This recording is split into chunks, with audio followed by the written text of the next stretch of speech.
মানে জংঘল ব্লগ বনাবলৈ এতিয়া যাবলৈ জংঘলত গোটেই বাঘ ওলাই আছে। ৰ'দত বহি আছোঁ, ঠাণ্ডা লাগিছে অলপ। আৰু জংঘল ব্লগৰ কাৰণে অলপ দিগদাৰ হৈ আছে। জংঘলবিলাক মানে পূৰা বাঘ চাঘবিলাক ওলাই গৈছে না। এনেকৈ মানে বাঘ চাঘবিলাক ওলাই থাকিলে এতিয়া যাবলৈ অলপ দিগদাৰ হৈ যায়।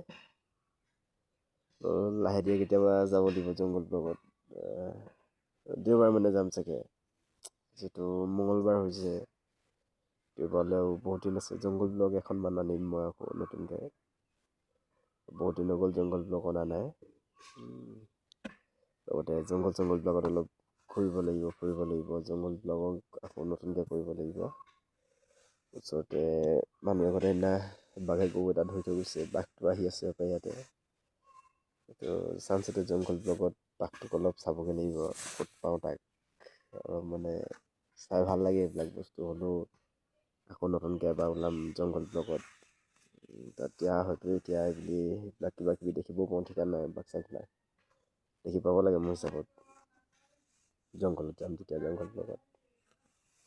আজিলৈ হ'ব, আকৌ বেলেগ এদিনা আহিম এনেকৈ জংঘল ব্লগত লগ পাম তেতিয়া। Bye bye.